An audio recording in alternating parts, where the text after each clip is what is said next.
विप्र वेद विद्या में निपुण को कहते हैं।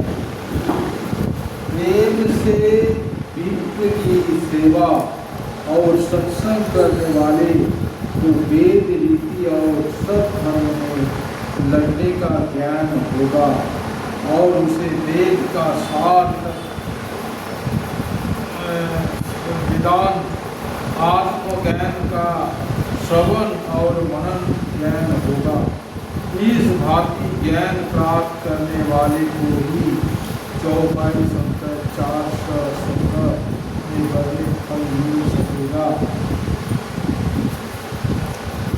यही कर फल मन विषय विरागा धर्म उपजय अनुरागा। इसके फल से मन में विषय से विरक्ति होगी, तब मेरे धर्म में प्रेम उठेगा। यहाँ मम धर्म से तात्पर्य राम भक्ति से है। चौपाई संख्या 416 में वर्णित साधन का फल विषय से विरक्ति है और विषय विरक्ति का फल राम भक्ति है। 417 संख्या की चौपाई का यही तात्पर्य झलकता है। रामचरितमानस के अनुसार राम भक्ति प्राप्त करने के अधिकारी ब्राह्मण से डोम चंडाल यवन परिजन सबके पद है। इसका वर्णन रामचरितमानस के अनेक स्थलों पर है। वेदांत का श्रवण मनन ज्ञान प्राप्त किए बिना विषय से विराग होना असंभव है। और जबकि रामचरितमानस बताता है कि विप्र की सेवा करके विषय से वैराग प्राप्त करके नाम भक्ति में प्रेम होगा। यही भक्ति के साधन का सुगम पद है।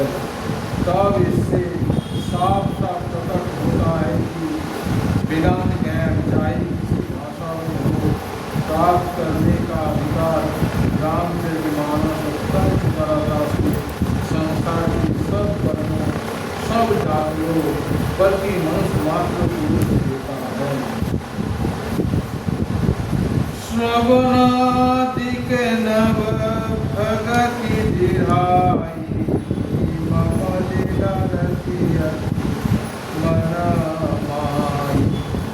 श्रवण आदि 9 प्रकार की भक्ति सिद्ध होगी और मेरी लीला की अत्यंत प्रीति मन में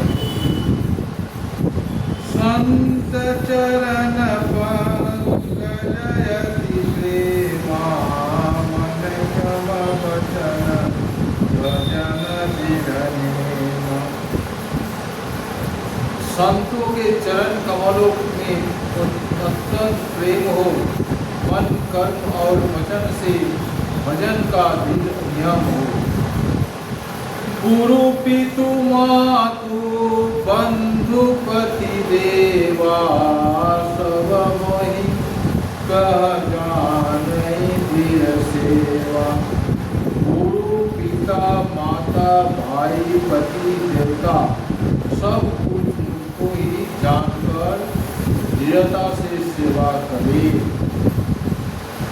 मम गुण गावत पुलक शरीरा गद गद गिरा नयन बनीरा। मेरा गुण गाते हुए शरीर पुलकित हो जाए और पानी गदगद होकर नेत्रों से जल बहे। कामयादि मद दम्भ न जाके तात निरंतर बस में ताके। हे भाई, जिसको काम आदि काम क्रोध लोभ मोह मद और मत्सर्य या हिंसा मत और पाखंड नहीं है, मैं सदा उसके बस में रहता हूँ। वचन कर्म मन मोरी गति भजन करहि काम तिन्नके हृदय कमल करम सदा। जिनको वचन कर्म और मन से मेरा ही अवलंब है, जो सब इच्छाओं को त्याग कर भजन करते हैं, उनके हृदय कमल में मैं सदा विश्राम करता हूँ।